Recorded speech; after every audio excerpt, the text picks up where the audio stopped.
अस्सलाम वालेकुम। Live with Adil Shahzeb के साथ मैं हूं आपका मेजबान। इस्लामाबाद हाई कोर्ट के जजेस की जानिब से लिखे गए खत के तनाजुर में आज वजीर आजम शहबाज शरीफ ने chief justice Pakistan Mr justice Qazi Faez Isa से अहम मुलाकात की, जिसमें इस्लामाबाद हाई कोर्ट के जज साहिबान के तहफ़्फ़ुज़ात पर कमीशन बनाने का उसूली फैसला कर लिया गया। इस मुलाकात के बाद वजीर कानून आजम नजीर तारड़ ने प्रेस कॉन्फ्रेंस करते हुए बताया कि चीफ जस्टिस पाकिस्तान ने खुद वजीर आजम शहबाज शरीफ से मुलाकात की ख्वाहिश का इजहार किया था। वजीर कानून के बकौल वजीर आजम ने आज मुलाकात में वाज़े तौर पर कहा कि अदलिया की आज़ादी पर कोई समझौता नहीं होगा। ये फैसला किया गया कि मामले की छानबीन की खातिर एक रुकनी कमीशन के क़याम के लिए मामला कल के सामने रखा जाएगा। ये तय पाया कि कल काबीना का इजलास है, जिसमें काबीना का, क्योंकि फेडरल गवर्नमेंट को रिप्रेजेंट करती है काबीना और इख्तियार काबीना का है कि वो कमीशन ऑफ इंक्वायरीज एक्ट के तहत कमीशन अपॉइंट कर सके। कल ये मामला वज़ीर आज़म साहब काबीना के सामने रखेंगे और कोशिश होगी वज़ीर आज़म साहब की कि कोई नेक नाम गैर जानिबदार कोई रिटायर्ड अदालती शख्सियत जो है उन्हें रिक्वेस्ट की जाए कि वो इस कमीशन को हेड करें। अटॉर्नी जनरल मंसूर उस्मान और वजीर कानून आजम नजीर तारड़ भी शरीक हुए। चीफ जस्टिस के चैम्बर में होने वाली मुलाकात में सुप्रीम कोर्ट के सीनियर तरीन जज जस्टिस मंसूर अली शाह भी शरीक हुए। वज़ीर आज़म से मुलाकात के बाद चीफ जस्टिस काजी फायज ईसा ने फुल कोर्ट इजलास की सदारत की, जिसके एलामिया में, जो कि अब से कुछ देर पहले सामने आया है, कहा गया है कि चीफ जस्टिस काजी फायज ईसा को 26 मार्च को खत मिला, जिसके बाद चीफ जस्टिस ने तमाम जज साहिबान को अपनी रिहाइशगाह पर मदऊ किया, जहां चीफ जस्टिस ने इनफरादी तौर पर जज साहिबान से इस मामले पर गुफ्तगू की। चीफ जस्टिस ने कहा है कि अदलिया में किसी किस्म की मुदाखलत बर्दाश्त नहीं की जाएगी। यह भी कहा गया कि अदलिया में एग्जेक्टिव की मुदाखलत को बतौर इदारा बिल्कुल बर्दाश्त नहीं किया जाएगा। आपको बताते चलें कि इस्लामाबाद हाई कोर्ट के 6 जज साहिबान के खत के मामले पर गुज़श्ता रोज भी chief justice mister justice Qazi Faez ईसा की ज़ेर सदारत सुप्रीम कोर्ट का फुल कोर्ट इजलास हुआ था, जिसमें इस्लामाबाद हाई कोर्ट के जजेस के खत पर गौर किया गया और जजेस के खत की आईनी और कानूनी हैसियत का जायजा लिया गया था। दूसरी बड़ी खबर सुप्रीम कोर्ट से भी मुतालिक है। सुप्रीम कोर्ट ने फौजी अदालतों को महफूज शुदा फैसले, रिजर्व जो डिसीजंस हैं, वो सुनाने की मशरूत इजाजत दे दी है। सुप्रीम कोर्ट में फौजी अदालतों के खिलाफ फैसले पर इंट्रा कोर्ट अपीलों की समाअत हुई, जिस सिलसिले में अटॉर्नी जनरल मंसूर उस्मान ने अदालत में वो पेश हुए और उसके अलावा अटॉर्नी जनरल ने अदालत को बताया कि मजमूई तौर पर 105 मुल्जिमान फौज की तहवील में हैं। इनमें से 20 अफराद ऐसे हैं जिनकी ईद से पहले रिहाई हो सकती है। इन 20 अफराद की रिहाई के लिए भी 3 मरहले हैं जो फॉलो करने पड़ेंगे।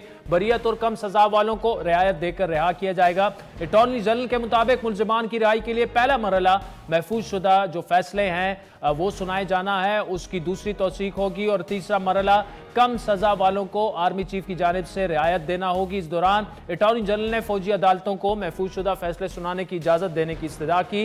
इस पर अदालत ने कहा कि अगर इजाजत दी भी तो अपीलों के हतमी फैसले से मशरूत होगी। अदालत ने अटॉर्नी जनरल से कहा कि जिन्हें रिहा करना है उनके नाम बता दें। अटॉर्नी जनरल ने कहा कि जब तक फौजी अदालतों से फैसले नहीं आ जाते नाम नहीं बता सकते। जिनकी सजा 1 साल है उन्हें रियायत दे दी जाएगी। अदालत ने कहा कि अटॉर्नी जनरल ने यकीन दहानी कराई कि कम सजा वालों को कानूनी रायतें दी जाएंगी। फैसले सुनाने की इजाजत अपीलों पर हतमी फैसले से मशरूत होगी। सुप्रीम कोर्ट ने फौजी अदालतों को महफूज शुदा फैसले सुनाने की मशरूत इजाजत दे दी और ये कहा कि सिर्फ उन केसेस के फैसले सुनाए जाएं जिनमें नामजद अफराद ईद से पहले रिहा हो सकते हैं। अदालत ने अटॉर्नी जनरल को अमल दरामद रिपोर्ट रजिस्ट्रार को जमा कराने की हिदायत करते हुए समाअत अप्रैल के चौथे हफ्ते तक मुलतवी कर दी। तमाम मामलात पर गुफ्तगू करने के लिए हमें ज्वाइन कर रहे हैं मारूफ लॉयर हैं, पीपल्स पार्टी के सेक्रेटरी जनरल भी है नैयर हुसैन बुखारी साहब, जबकि प्रोग्राम के अगले हिस्से में हमें इस्लामाबाद हाई कोर्ट के साबिक जज शौकत अजीज सदीकी, माहिर कानून जस्टिस रिटायर्ड शाइक उस्मानी और सीनियर तजियाकार और लॉयर मुनीफ फारूक भी हमें ज्वाइन करेंगे। बुखारी साहब, thank you so much for joining us. आज वजीर आजम चीफ जस्टिस ऑफ पाकिस्तान से मिले, जिसके बाद वजीर कानून ने बताया कि अदलिया की आज़ादी पर कोई समझौता नहीं होगा और इस मामले पर एक रुकनी कमीशन बनाने का भी फैसला हुआ। कैसे देख रहे हैं इस पेशरफ्त को आप? शुक्रिया। बात यह है कि जो सिचुएशन अभी है ये बड़ी अलार्मिंग है। अलार्मिंग इन द सेंस के जी एक स्टेट ऑर्गन जो है, जो जुडिशरी, उसके जजेस का इस किस्म का कंसर्न शो करना और इस किस्म की इंटरफेरेंस के बारे में बात करना और फिर दूसरी साइड पे एग्जेक्टिव की अथॉरिटी जी, फिर एग्जेक्टिव अथॉरिटी के नीचे जो काम कर रहे हैं उनका इंटरफेरेंस करना, तो ये बड़ी अलार्मिंग है। और फिर जब हम बात करते हैं कि जी आपके कॉन्स्टिट्यूशनल राइट्स जो हैं उनको कौन प्रोटेक्ट करेगा, तो वो तो सिवाय जुडिशरी के और कोई प्रोटेक्ट नहीं करता। जुडिशरी एक फॉरम होता है जहाँ पे कोई अथॉरिटी ट्रांसग्रेस करती है अपनी अथॉरिटी को, तो उसका चेक जो है वो जुडिशरी से होता है। आप ये मुलाकात हुई, ऑब्वियसली इनको स्ट्रेटजी इवॉल्व करनी चाहिए कि ये कंसर्न्स क्यों हैं, और ये कोई नई बात नहीं हुई। मेरा ख्याल है ये बहुत पहले से 2018 ऑनवर्ड भी एक जज साहब ने इसका इज़हार किया और अल्टीमेटली उनको जॉब से रास्ता दिखा दिया गया, और फिर अभी आके मौजूदा सुप्रीम कोर्ट ने उनको relief the. Relief is not sufficient for him, justice Shaukat Siddiqui के लिए, ठीक है, लेकिन जो लोग जिम्मेदार थे उस सुप्रीम जुडिशल काउंसिल में मामलात को रेफ़र करने के लिए, और फिर जिन लोगों ने अपनी वर्डिक्ट दी और फिर इनको हटा दिया गया अपने ओहदे से, अपनी मनसब से, तो ये तो खाली रिलीफ मिल गई, उनको पेंशन मिली। और लेकिन जिन लोगों ने ज़्यादती की उसके बारे में तो सुप्रीम कोर्ट ने कोई अपना मौक़िफ़ नहीं दिया, देना तो वो भी चाहिए था अल्टीमेटली, ताकि फिर कम अज़ कम मुस्तकबिल में आप रोक सकते कि डेटरेंट इफेक्ट होता है उसको। और अभी वो सुप्रीम जुडिशल उसका फुल कोर्ट का अगर ये है, लेट्स सी कि वो क्या डिसीजन लेते हैं। लेकिन अगर आपने अप होल्ड करना है रूल ऑफ लॉ को, अगर आप समझते हैं कि कॉन्स्टिट्यूशन जो है वो सुप्रीम लॉ है, तो सुप्रीम लॉ पे अमल दरामद कौन करेगा? जजेस भी नहीं करवा सकेंगे, एग्जीक्यूटिव भी नहीं कर सकेगा, तो पार्लियामेंट भी ना कर सके, तो फिर कॉन्स्टिट्यूशन से क्या बेनिफिट कौम और मुल्क डिराइव कर सकते हैं? मैं समझता हूँ कि ये बड़ी अलार्मिंग सिचुएशन है। इस पे हर स्टेट ऑर्गन को अपना रोल अदा करना चाहिए, और इंडिपेंडेंस ऑफ जुडिशरी जमहूरियत के लिए भी बहुत ज़रूरी है, और इंसानी आज़ादियों के लिए भी, तमाम आज़ादियों के लिए भी इसका होना बहुत जरूरी है। क्योंकि अच्छा बुखारी साहब, बड़ा तफसीली आपने जवाब दिया, लेकिन वज़ीर कानून के मुताबिक कमीशन ऑफ इंक्वायरीज एक्ट के तहत किसी नेक नाम और गैर जानिबदार रिटायर्ड अदालती शख्सियत के नाम पर इत्तेफाक हो जाएगा और उनकी नामजदगी की जाएगी। साथ में उन्होंने ये कहा कि कमीशन ना सिर्फ इस खत के हवाले से बल्कि माजी के मामलात पर भी वो नजर डालेगा। अब देखिए, कमीशन तो बन गया है, इसके अलावा तो बुखारी साहब दूसरा तो रास्ता नहीं है ना। अगर सुप्रीम जुडिशल काउंसिल की बात करें, उनको खत लिखा गया, वो तो इन्वेस्टिगेटिव अथॉरिटी है ही नहीं, और जितने संजीदा इल्जामात जज साहिबान ने लगाए हैं वो तो फिलहाल तो इल्जामात ही हैं, साबित कुछ नहीं हुआ, उनकी तहकीकात होना तो जरूरी है ना। देखिए आदिल, मैं एक अर्ज कर दूं आपको जी, बिलाशुबा उन्होंने जो ख़त लिखा वो सुप्रीम जुडिशल काउंसिल को लिखा। आपने कहा कि वो फोरम, उस फोरम के जो हैं इख्तियारात या उनकी मनसब क्या कर सकता है, वो तो ऑब्वियसली जजेस के हवाले से है जी। लेकिन मेरी नज़र में ये ख़त जो जाना चाहिए था, या तो जाना चाहिए था चीफ जस्टिस ऑफ पाकिस्तान को, या आप ये देखें कि जुडिशल कमीशन है जो अपॉइंटिंग अथॉरिटी है, जो रिकमेंडेशन देती है फॉर द अपॉइंटमेंट ऑफ जजेस इन दी सुपीरियर कोर्ट्स, और वो जुडिशल कमीशन जो है वो नाम भेजता है पार्लियामेंट्री कमेटी ऑन दी जजेस अपॉइंटमेंट, और फिर वो अप्रूव करती है। तो देखिए, हायरिंग एंड फायरिंग किसके पास है? पाकिस्तान में तो ये hiring is with the judicial commission parliamentary committee, firing is with the supreme judicial council. बाकी दुनिया में, इवन अमेरिका में भी अपॉइंटमेंट्स को आप देख लें, और इवन इन इंडिया वहाँ पे भी जो है ना वो पार्लियामेंट इम्पीचमेंट करती है जजेस की भी, या उनको रिमूवल भी पार्लियामेंट करती है। तो अब क्योंकि पार्लियामेंट्री कमेटी है, मेरी नज़र में ये था कि इन 6 जजेस को ये ख़त लिखना चाहिए था जुडिशल कमीशन ऑफ पाकिस्तान को and parliamentary committee on the जजेस अपॉइंटमेंट।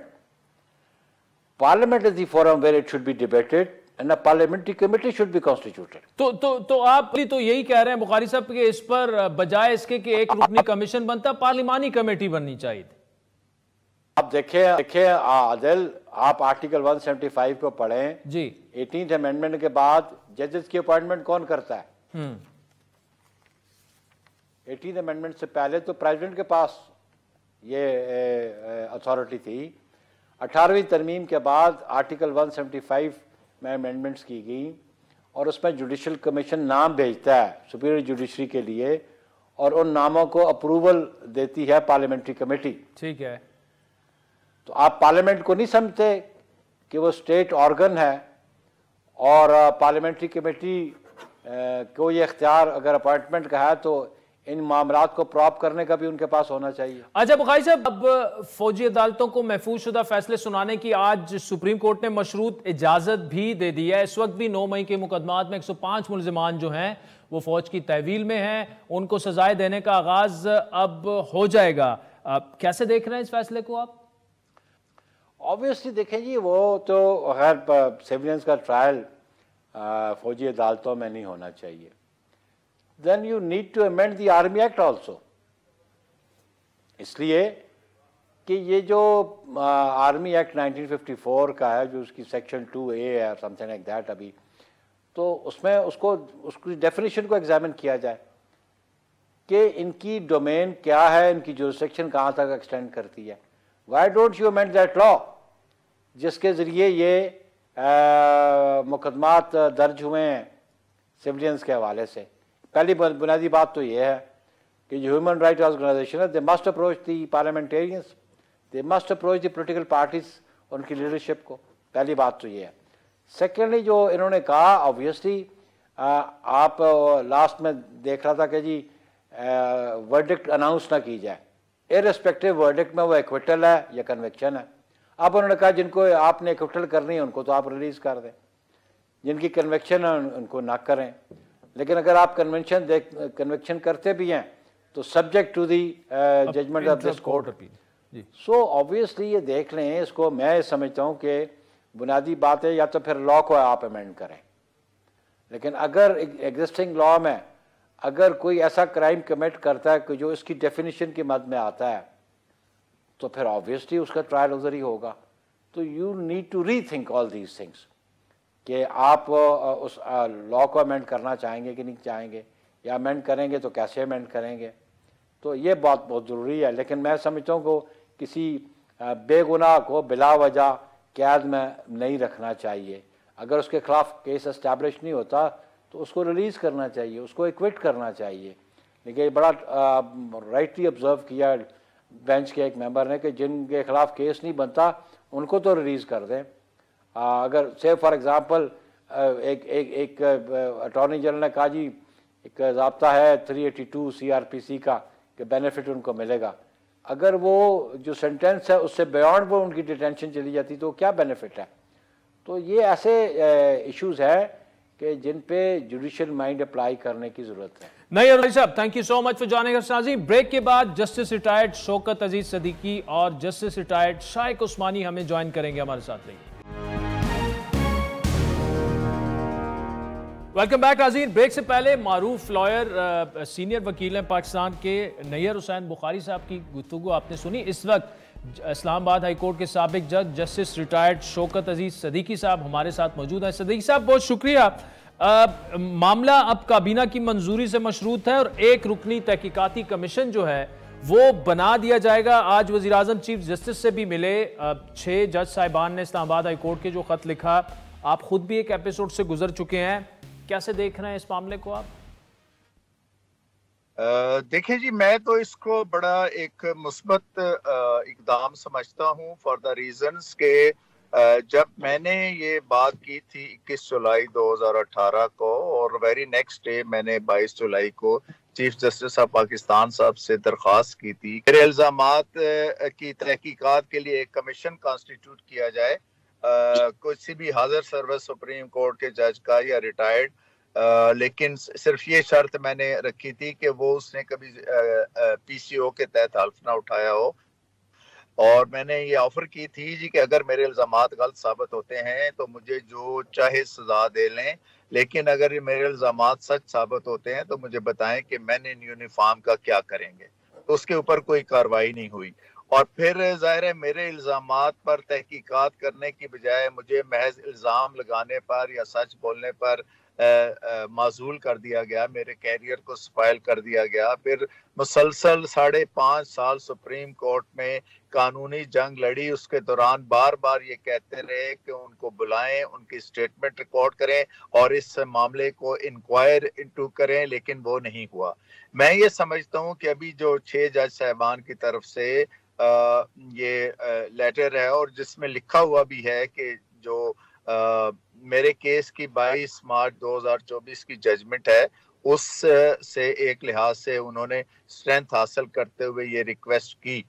और ये चूंकि सीरियस मामला है और मैं इसके ऊपर तहकीकात लाजमी होनी चाहिए और जो भी जिम्मेदारान हैं उनको कैफरे किरदार तक पहुंचाना चाहिए और इस मामले की पूरी तरह से छानबीन होनी चाहिए। और मैं इस ज्यादा वाज़ेह बात उस वक्त कर सकूंगा जब टर्म्स ऑफ रेफरेंस जो है वो कमीशन को भेज। अच्छा, आपके साथ जब ये मामला हुआ, एक वाकया हुआ, उसके बाद चीफ जस्टिस को उस वक्त आपने अप्रोच किया, आपकी नहीं सुनी गई। अब जिस तरह का मामला है, ऑब्वियसली ये तो थोड़ा सा डिफरेंट है। अब तो वजीर आजम साहब चले गए चीफ जस्टिस के पास, चीफ जस्टिस, और फिर उसके बाद कल काबीना से भी मंजूरी हो जाएगी, TORs वगैरह भी बन जाएंगे। लेकिन उस वक्त आपके साथी जजेस जो थे इवन इस्लामाबाद हाई कोर्ट के, उनका रवैया भी एकदम से तब्दील हो गया था। जी, बहुत ज्यादा। और उन्होंने तो मेरा समाजी और माशरती बायकाट तक कर दिया था। मेरी खुशी गमी में शिरकत से वो आ रही थे और मुझे एक लिहाज से उन्होंने पर्सोना नॉन ग्रेटा डिक्लेयर कर दिया था। स्वाय एक जज साहब के, मियां गुल हसन औरंगजेब साहब, वो बस ईद-ऐन वगैरह के मौके पे मुझसे राब्ता करके मुबारकबाद वगैरह जरूर देते थे।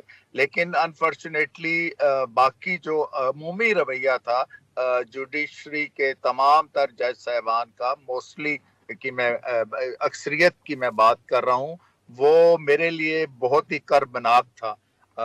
और मैंने ये सारी जद्दोजहद जो है वो अकेले की है और इसमें मेरे जो मेरी फैमिली, मेरे रिश्तेदार, दोस्त अहबाब सारे शामिल थे, नो डाउट।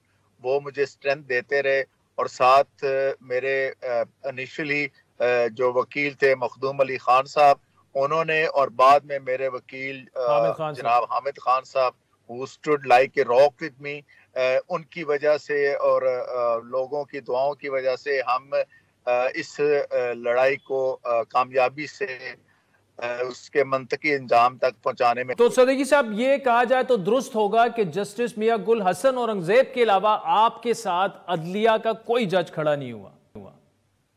जी बिल्कुल नहीं खड़ी हुई। उस वक्त एक अमूमी तासर ये था, बल्कि तासर क्या था, हर एक को ये बात मालूम थी। देखें आदिल साहब, मैं ये बात हमेशा कहता हूँ कि सबसे बड़ा धोखा वो होता है जो इंसान अपने आप को देता है। हम अपने आप को धोखा देते रहे, कहते नहीं नहीं ऐसे नहीं है, ऐसे नहीं है। ये एक मुसलमा एक हकीकत थी कि उस वक्त की जो अदलिया की आला क़यादत थी और फौज की आला क़यादत थी, वो आपस में थिक एंड थिन थे। और इस तासर की वजह से ये एक था कि अगर हमने इसकी सपोर्ट की या इसके हक में कोई बात की, या अगर हमने ये कहा कि ये जो कुछ कह रहे हैं वो दुरुस्त कह रहे हैं, तो कहीं हम भी अपनी नौकरियों से हाथ ना धो बैठे। तो इस वजह से ये इस तरह का एक रवैया सामने आया। और फिर यहाँ तक भी था कि जाहिर है उसमें से कुछ लोग इमीडिएट बेनिफिशरी थे उस सारे मेरी रिमूवल के नतीजे के, तो जाहिर है वो फिर उन्होंने इस एस्पेक्ट से भी सोचा होगा। लेकिन जो फैक्ट है और जो बॉटम लाइन है वो ये है कि मेरे हाई कोर्ट के उस वक्त के जज साहबान ने मेरा साथ नहीं दिया। और लेकिन अल्हम्दुलिल्लाह फिर भी मैं अकेला लड़ा और अल्लाह के मेहरबानी से, अल्लाह के करम से मैं उसमें सुरखरू हुआ। और अब आप देखें उसी जजमेंट को, उसी मेरे कंडक्ट को और उसी मेरे उनको ये कहना पड़ा कि इनकी दिलेरी के हम इन जितने दिलेर नहीं हैं, इन्होंने वो चीज़ें क्या कहते हैं सही है, और साथ उन्होंने ये भी कहा कि इनके भी इल्जामात की तहकीकात होनी चाहिए। तो ये बस अल्लाह ताला का ही करम है। अच्छा, मुझे सिद्दीकी साहब ये उस वक्त जो हाई कोर्ट के जज साहिबान थे, एक तो बाद में अतर मिल्ला साहब जो थे वो चीफ जस्टिस बन गए, फिर उसके बाद वो सुप्रीम कोर्ट चले गए। मौजूदा जजेस जो 6 जजेस हैं उसमें से शायद 5 तो उस वक्त थे ही नहीं, जिन्होंने अभी खत लिखा है वो आपके वक्त तो थे ही नहीं। कौन कौन था? सही सारा मामला क्या था? जी बिल्कुल ऐसे ही बात है कि ये 6 जज साहबान हैं जिन्होंने खत लिखा है, इनमें से 5 उस वक्त हाई कोर्ट के जज नहीं बने थे। इनमें से मोहसिन अख्तर कियानी साहब जो थे वो उस वक्त मौजूद थे, और बाकी अतर मिनल्ला साहब थे, आमिर फारूक साहब थे, मियां गुल हसन साहब थे, और हमारे चीफ जस्टिस अनवर कासी साहब थे। बहुत शुक्रिया जनाब। जस्टिस रिटायर्ड शौकत अजीज सदीकी साहब हमारे साथ मौजूद है। इस वक्त जस्टिस रिटायर्ड शाइक उस्मानी साहब हमारे साथ मौजूद है। शाइक उस्मानी साहब, सब कुछ आपके सामने है। 6 जजेस ने खत लिखा, फिर वजीर आजम की मुलाकात हुई चीफ जस्टिस से। अब कल काबीना में ये मामला जो है वो एक रुकनी कमीशन जो बनेगा, वहां TORs वगैरह तय होंगे। कैसे देख रहे हैं आप इसको? देखिए, मेरे ख्याल में इससे कोई फायदा नहीं होगा। मैं तो इस मुल्क को 75 साल से देख रहा हूँ, और कोई कमीशन ऐसा नहीं था जिसका कोई फायदा हुआ इस मुल्क में इंक्वायरी का। तो ये भी कमीशन मेरे ख्याल में उसी लिस्ट में आ जाएगा और कोई फायदा नहीं होगा। खास तौर से इस वजह से क्योंकि यहाँ पे जो प्रॉब्लम है वो ये है कि इन जजेस ने ब्लेम किया है जो एक एजेंसीज हैं, और एजेंसीज जो है वो एग्जीक्यूटिव का अदारा है, और एग्जीक्यूटिव या दूसरे बॉडीज का अदारों का बॉडीज है। तो अब वो उसको अगर कैसे वो बुलाएंगे, ये कमीशन कैसे बुलाएंगे? अगर उनके जो टॉप हेड्स हैं वो बहुत पावरफुल लोग हैं, उनको क्या वो बुला सकते हैं एग्जामिनेशन के लिए? क्या उनसे डिमांड कर सकते हैं कि अपनी डॉक्यूमेंट सारे हमारे सामने पेश करो? वो नहीं पेश करेंगे। तो इवेंचुअली इसका जो कमीशन बनेगा उसका कोई नतीजा बरामद नहीं होगा, और वो खत्म हो जाएगा जिस तरह दूसरे कमीशन खत्म हो। अच्छा शाइक उस्मानी साहब, इसमें एक अहम मामला है। देखिए, जो इल्जामात जज साहिबान की जानिब से लगाए गए हैं, फिलहाल तो वो इल्जामात ही हैं, उसके सबूत सामने लाने पड़ेंगे उनको, वो देखने पड़ेंगे, तहकीकात होंगी। अब सुप्रीम जुडिशल काउंसिल जो है वो तहकीकाती अथॉरिटी तो है नहीं, तो फिलहाल जज साहिबान ने जो बातें की हैं वो तो सिर्फ ऑब्वियसली इल्जामात ही हैं। फिर इसका वे फॉरवर्ड और क्या हो सकता है? क्या आप समझते हैं कि पार्लिमानी कमेटी में ये मामला लेके जाया जाए? क्योंकि पार्लियामेंट तो सुप्रीम है end of the day. Parliament supreme है हम कहते रहते हैं, लेकिन पार्लियामेंट सुप्रीम नहीं है। पार्लियामेंट का तो कोई रोल नहीं है, वो तो आपस में लड़ते झगड़ते रहते हैं और कुछ नहीं करते। ये बात नहीं है। यहाँ पे बात बहुत ही इम्पोर्टेंट ये स्टेज है जो हमारे जुडिशरी के जिंदगी में आया है, वो ये कि हमारे जजेस ने खुद जाके कहा है कि इंटरफेरेंस हो रही है। अगर आपके जुडिशल प्रोसेस पे इंटरफेरेंस हो रही है तो आपकी जुडिशरी बेमाने है। तो इस चीज को जब तक के टैकल प्रॉपर्ली नहीं किया जाएगा तो हमारी जुडिशरी का कोई क्रेडिबिलिटी नहीं रहेगी हमारे मुल्क के अंदर। तो इस वजह से ये जरूरी ये है कि इस वक्त भी जो उन्होंने जो सुप्रीम जुडिशल काउंसिल लिखा था वो सही लिखा था। उन्होंने सोचा था कि वो चीफ जस्टिस सुप्रीम कोर्ट को तो नहीं लिख सकते थे, क्योंकि सुप्रीम कोर्ट का चीफ जस्टिस जो है उसके सबऑर्डिनेट हाई कोर्ट नहीं होती। सुप्रीम कोर्ट का चीफ जस्टिस यकीनन है, लेकिन वो उनके ऊपर नहीं होता, तो उसको तो नहीं लिख सकते थे वो। तो वो किसको लिखते? तो सिर्फ सुप्रीम जुडिशल काउंसिल थी। हालांकि ये सही है कि जो सुप्रीम जुडिशल काउंसिल का जो लॉ है आर्टिकल 209, उसमें ये है कि वो सिर्फ इस वास्ते है कि अगर जजेस की अकाउंटेबिलिटी करनी हो, किसी जज को निकालना हो, तो उसके लिए वो जा सकते हैं उसके सामने। लेकिन उसमें एक क्लॉज है जिसमें वो कहते हैं कोड ऑफ कॉन्डक्ट जो है वो सुप्रीम जुडिशल काउंसिल डिटरमिन करेगा। तो वो उन्होंने उस बेसिस पर उनके सामने पेश हो रहे हैं।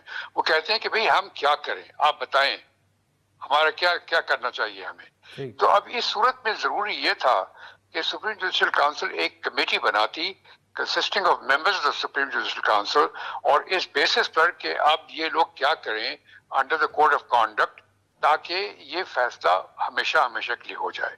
तो वो उसके बजाय ये पोलिटिकल अफेयर में चला गया, प्राइम मिनिस्टर साहब चले गए, चीफ जस्टिस साहब से बातचीत कर ली। तो ये सब चीजें तो ठीक है, अपनी जगह पॉलिटिकली तो सही नजर आ रही हैं, लेकिन इसका कोई एंड नहीं होगा, कोई कंक्लूजन नहीं होगा और मामला वहीं का वहीं रह जाएगा। उस्मान साहब ये बताइएगा, इससे पहले हमने देखा शौकत अजीज सदीकी साहब जो जिस पर सुप्रीम कोर्ट का भी अब फैसला आ गया, उन्होंने जो इल्जामात लगाए चीजें साबित भी हो गई, लेकिन उनका गिला ये है कि इस्लामाबाद हाई कोर्ट के उस वक्त के जो जज साहिबान थे या ओवरऑल जो अदलिया थी, उन्होंने इवन उसके बाद उनका सोशल बायकॉट कर दिया था, उनका बिल्कुल साथ नहीं दिया गया था। वो पुरानी बात है, उसको आप भूल जाए।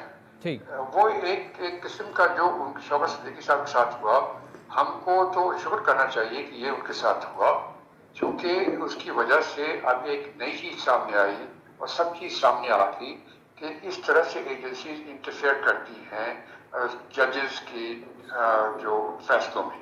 तो ये चीज सामने आई है और इसको इस तरह से लाइटली एक कमीशन बना करके इसकी छुट्टी करा देना, मेरे ख्याल में ये बहुत ही नाइंसाफी होगी हमारी जुडिशरी के लिए भी, हमारे मुल्क। बहुत शुक्रिया नाज़रीन, आपने जस्टिस रिटायर्ड शाइक उस्मानी और रिटायर्ड शौकत अजीज सदीकी को सुना। वक्त चाहता है एक ब्रेक का, जिसके बाद मारूफ लॉयर और एंकर पर्सन मुनीफ फारूक हमें ज्वाइन करेंगे, उनका तज्जिया आपके सामने रखेंगे एक ब्रेक के बाद।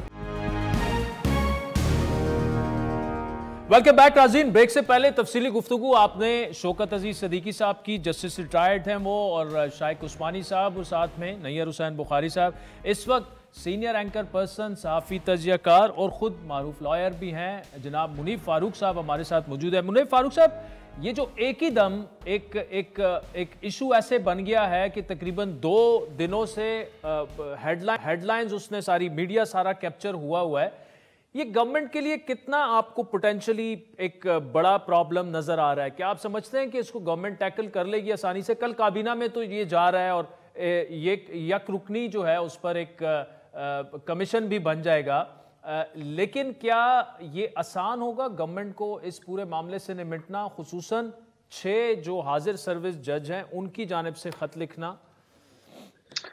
बहुत शुक्रिया आदिल साहब। देखिए, हुकूमत के लिए तो हुकूमत ने तो काफी हद तक तो इशू आज रिजॉल्व कर दिया है। ये जो यक रुकनी कमीशन है, इसके नतीजे में इसके जो टर्म्स ऑफ रेफरेंस है वो भी हुकूमत उनका तयन करेगी, और जाहिर बात है जिस तरह से कमीशन प्रोसीड करेगा, फिर उसके अंदर अगर जिस तरह की इन्वेस्टिगेशन होगी, तो जो एक कल लग रहा था जो कि एक बहुत बड़ा क्राइसिस था, उसको पाकिस्तान की अदलिया ने और एग्जीक्यूटिव ब्रांच ने आज काफी हद तक रिजॉल्व कर दिया है। और अब ये मामला एक कमीशन की नजर होगा और फिर कमीशन की रिपोर्ट आएगी, क्या होगा वो तो बाद की बात है। जहां तक लेजिस्लेशन की बात है और जो एलामिया जारी हुआ है सुप्रीम कोर्ट की जानिब से, उसमें बताया गया है कि खास तौर पर जो फैजाबाद धरना केस के पैराग्राफ 53 को मद्देनजर रखते हुए लेजिस्लेशन की जाएगी। तो लेजिस्लेशन का तो पहले भी कहा गया था कि इंटेलिजेंस एजेंसीज का मैंडेट पता होना चाहिए कि क्या मैंडेट है, तो इसमें कोई नई बात तो है नहीं, लेकिन पहले भी कुछ नहीं हुआ, अब भी चले ये हो गया। तो मुझे लगता है हुकूमत ने तो ये इशू काफी हद तक अपने तय रिजॉल्व कर दिया है। इस पे एहतजाज पाकिस्तान में मुतअद्दिद वकला कर सकते हैं, इस पर आवाज तहरीक इंसाफ उठा सकती है, क्योंकि उनके बयानिए को ये सूट करता है इस वक्त के 6 जजेस का ये कहना कि मुदाखलत हुई है पाकिस्तान की प्रीमियर इंटेलिजेंस एजेंसी की जानिब से। वो इसके ऊपर जरूर बात करेंगे। उन्होंने आउटराइट रिजेक्ट भी कर दिया है कमीशन ऑफ इंक्वायरी की बात, लेकिन इससे ज्यादा मुझे कोई क्राइसिस फिलहाल तो बनता हुआ नजर नहीं आ रहा, होता नजर नहीं आ रहा। अच्छा मुनीफ साहब, आपने तहरीक इंसाफ के रद्द-ए-अमल का जिक्र किया कि वो उस पर ऑब्वियसली मैटर करेगा, लेकिन हमने देखा बड़ा मोहताज सा रद्द-ए-अमल सामने आया है, चाहे वो बैरिस्टर गौर साहब हों, आमिद खान साहब हों, शेर अफजल साहब हों, ये जो लॉयर्स हैं उनके, अली जफर साहब का भी, और एट द सेम टाइम जो इनके ऐसे रहनुमा थे जो कि इलेक्शन नहीं लड़ पाए, उनको सेनेट की इजाज़त भी मिल गई है, कागजात भी उनके मंजूर हो रहे हैं। मौलाना साहब तो निकल आए हैं सड़कों पर, लेकिन तहरीक इंसाफ क्या आपको लगता है कि टोन डाउन हुई है? उनकी जो टोन है और जो तर्ज सियासत है, शायद वो उस तरह से हेड्स ऑन अभी इस वक्त नहीं ले रहे, ना गवर्नमेंट को और ना एस्टेब्लिशमेंट को। जी, उसकी बहुत बड़ी वजह यह है कि तहरीक इंसाफ को पता है कि हम एक खास हद से आगे अगर जाएंगे या मसाइल अगर मामलात को आगे ले जाएंगे तो फिर शायद उनको वो रिव्यू किया जाए और शायद उनको मजीद प्रॉब्लम्स का सामना हो। वो कोशिश कर रहे हैं कि खुद को एक, अगर वो बदकिस्मती से अगर बहैसियत जमात एक ब्लैक लिस्ट हुए थे पाकिस्तान की मुक्तदरा की नज़र में, तो वो ब्लैक लिस्ट से ग्रे लिस्ट में आने की कोशिश कर रहे हैं।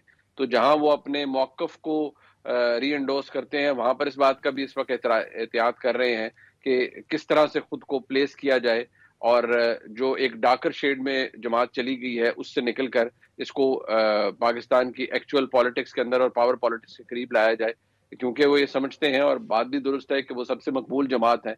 तो लिहाजा उनको ये पता है कि इस वक्त मुक्तदरा से अगर दोबारा लड़ाई लड़ी गई या लड़ाई को आगे बढ़ाया गया तो वो तो एक जीरो सम गेम है, उसके अंदर फायदा नहीं बल्कि नुकसान है और परपेचुअल नुकसान है। मेरे ख्याल में तहरीक इंसाफ को इस बात का अंदाजा है, इसीलिए वो एहतियात भी कर रहे हैं। अलबत्ता चंद हॉक्स ऐसे हैं जो गुफ्तगू कर जाते हैं, मुझे नहीं पता कि उससे कोई बॉदर होता है या नहीं होता, लेकिन मेरे ख्याल में तहरीक इंसाफ के अंदर जो एक सीनियर एलिमेंट है वो ये समझता है कि मामलात को जहां अपने इशू को रेज करना है वहां अल्फाज के चुनाव में एहतियात भी बरतनी है।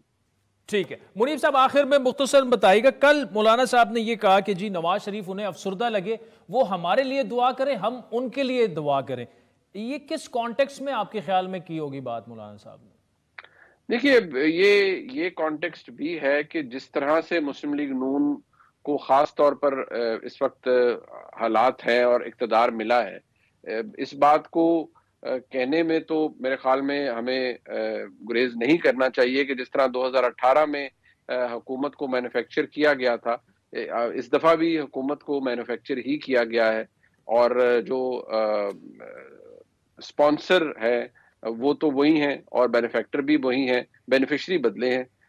लिहाजा मुझे लगता है कि मियां नवाज शरीफ साहब की, मैं तो नहीं समझता कि वो अफसुर्दा हैं, शायद वो ज़्यादा सोच रहे हैं, शायद उनको इस बात का अंदाज़ा है कि पाकिस्तान मुस्लिम लीग नून अपनी मकबूलियत के लोएस्ट एब पे गई हुई है और उसका टर्न अराउंड वो चाहते हैं। इसके अलावा मियां नवाज शरीफ साहब का अगर कोई ये कहे कि वो बहुत अफसुर्दा है और वो जी बड़े कोई नाराज होकर बैठ गए हैं, देखिए ऐसा नहीं है। जो हो रहा है उसमें मियां नवाज शरीफ साहब की मुकम्मल कमांड और मर्जी मौजूद है। पंजाब में उनकी हुकूमत है, मरीम नवाज शरीफ साहबा वजीर आला है, सब कुछ मियां नवाज शरीफ साहब की मर्जी और अप्रूवल के साथ ही है।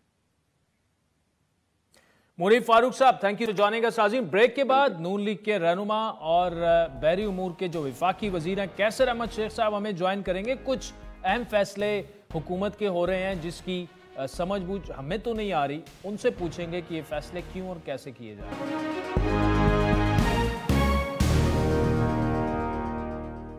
वेलकम बैक नाज़रीन। वज़ारत तवानाई ने अगले माली साल के लिए बिजली की सब्सिडी की मद में 1.23 ट्रिलियन रुपए की सब्सिडी मांग ली है, जो इस साल के मुकाबले में 976 अरब रुपए और 26% ज्यादा है। ये सब्सिडी सार्फिन की कीमतों और पैदावारी लागत के दरमियान फ़र्क को पूरा करने और आज़ाद जम्मू कश्मीर साबिका विफाक के ज़ेर इंतज़ामी कबायली इलाके यानी एक्सफाटा और ड्यूरेंट स्कीम के जरिए गर्दिशी कर्जों में कमी के मंसूबे के लिए मांगी गई है। एक तरफ हुकूमत माहाना, सेमाई और सालाना टैरिफ एडजस्टमेंट की वजह से बिजली की कीमतों में मुसलसल इजाफा कर रही है, दूसरी जानिब सब्सिडी भी मांग रही है। आज भी बिजली जो है वो एक माह के लिए 5 रुपए फी यूनिट महंगी करने की इब्तदाई मंजूरी दे दी गई है और पाकिस्तान IMF के साथ जुलाई से बिजली की कीमतों में मजीद इजाफे पर भी रजामंद हो चुका है। दूसरी जानिब आज एक रिपोर्ट के मुताबिक पाकिस्तान का खित्ते के 9 ममालिक के साथ तिजारती खसारा जो है, यानी जो चीज़ें हम उन्हें बेचते हैं और जो उनसे मंगवाते हैं, वो 11%